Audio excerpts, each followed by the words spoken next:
Welcome to Washington. I'm Britt Hume. For Al Gore, this day was about tending to business back home in Tennessee. It has become an increasingly Republican state since Mr. Gore last represented it, but no presidential candidate likes to have to fight to hold his home state. As Jim Angle reports, Mr. Gore was fighting hard. Gore started the day shooting the bull with firemen, whose union sends a contingent to almost every Gore rally, so the talk was mostly friendly. Many of you have gotten a cat out of a tree. All of us. But in a speech later at Tennessee State University, Gore was trying to say that it's Bush who's out on a limb with his education policies. He would give more in tax cuts to the wealthiest 90,000 multimillionaires than he would give in the form of all the new investments he has proposed to make in all 90,000 public schools combined. The Bush campaign says Gore's numbers are based on a discredited analysis by a liberal interest group. Even though Gore has been arguing that he's against big government and not a big spender, as Bush charges, on education, a key issue in the campaign, Gore was touting how much he would spend. My education plan commits almost 10% of the on-budget surplus to education. One of the things voters like most about Bush is his emphasis on education. So Gore set out to undermine that, arguing that Bush offers nothing but half measures and a hollow record. The evidence, Gore and the Democrats say, is an issue paper from a think tank called RAND, which questions the accuracy of Texas student testing. The Democratic National Committee has a new ad echoing Gore's attack. There is serious question about the validity of scores on state tests. Texas students do not show the same gains on national tests. The new criticisms are in a 14-page RAND issue paper, but a previous 271-page analysis, also by RAND, praised the progress in Texas, and that is the report the Bush campaign obviously prefers. But Gore argues the new paper shows Bush has accomplished little. This is the bottom line. We cannot afford to just teach kids how to take a state test while leaving them with serious learning deficits. Leaving them with serious learning deficits isn't quite accurate. The new paper only argues that students in Texas didn't do as well as originally claimed, but still says they did better than students in other states. The Bush campaign also got some help today in refuting the new critique. The Education Trust, a liberal education group, issued a statement calling the RAND study incomplete and misleading, and it said that something important is indeed happening in Texas. One other point, Britt, Al Gore said today that the dropout rate in Texas is increasing. Texas officials say that, in fact, the high school dropout rate has fallen by 17%. Britt? Jim, thank you very much. George W. Bush stumped across Florida, a state he must have and was once thought safe for him. It has been very close lately, however, and forced him to work hard there. Now, with a new poll from the Fort Lauderdale Sun-Sentinel showing him with a 5-point lead, he seemed to have reason for optimism. Carl Cameron reports.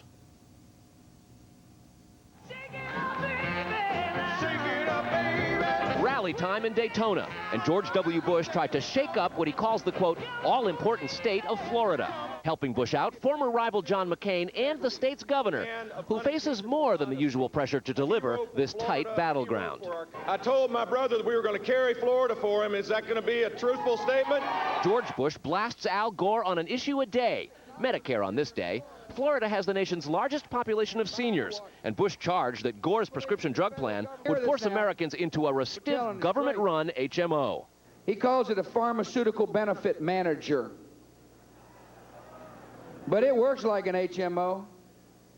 It acts like an HMO.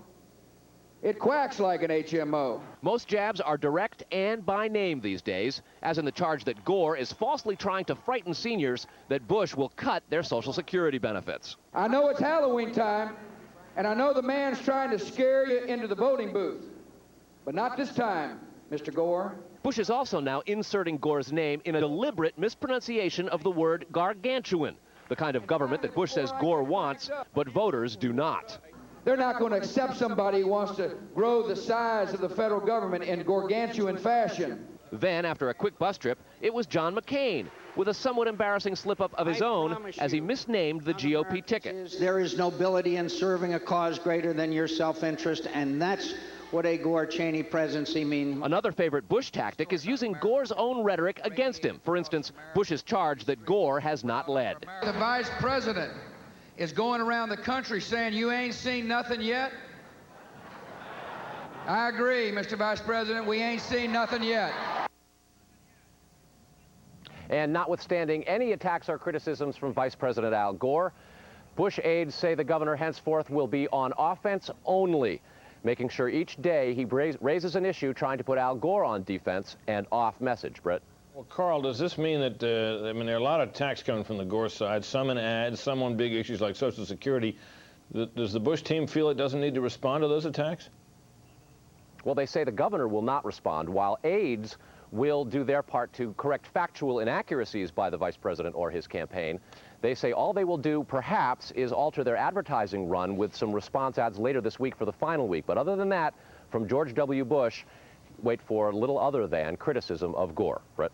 All right, thanks very much. 3 national daily tracking polls show George W. Bush holding on to a lead, but the Zogby poll shows Mr. Gore gaining an advantage. The Battleground 2000 survey shows the Texas governor 6 points ahead of the vice president, 45 to 39% in a 4-way race.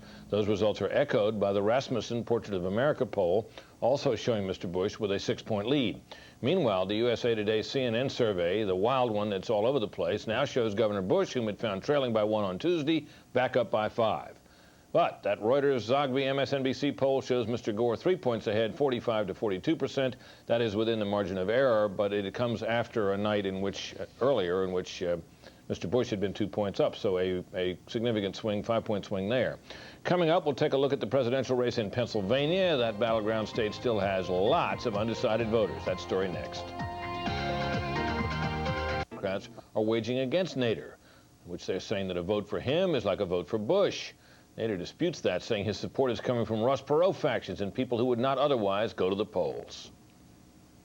We welcome the new enhanced attention that the Democrats have decided to pay to the Green Party candidacy of Nadar LaDuke. That just informs more independent voters, more non-voters who might come back into the voting tradition.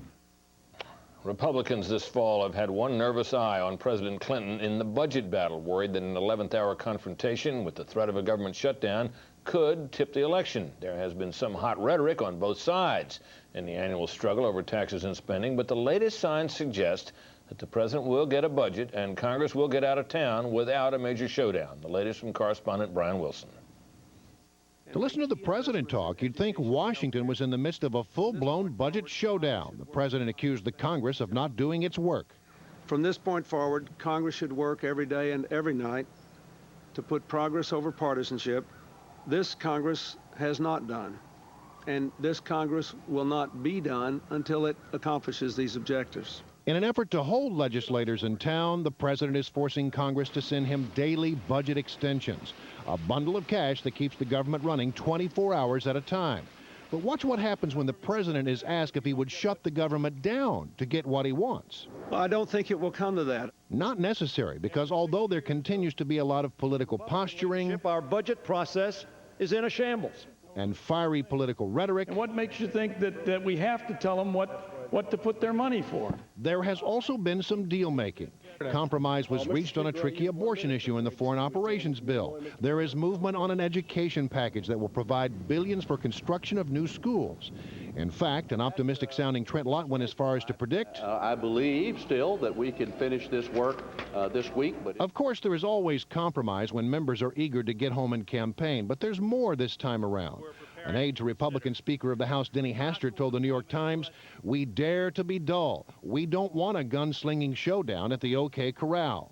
Although the Senate Majority Leader says there are limits to the niceness. But at some point, you have to say, you know, it's time that we put it in final language and have a vote. And that's what we have to do. In this particular case, Senator Lott was talking about a measure that would hike the minimum wage, but also provide some targeted tax cuts for small businesses. The president doesn't like some portions of this bill and has threatened to veto it. Republicans don't think he'll pass up the opportunity to hike the minimum wage, and they say if he does, well, so be it. It's not an appropriations measure, and they won't have to come back and deal with it after the elections. In Washington, Brian Wilson, Fox News. Coming up, the Democrats are talking about an uptick in the polls for the vice president. Has he really made a comeback? We'll ask the Weekly Standard's Bill Kristol coming up next.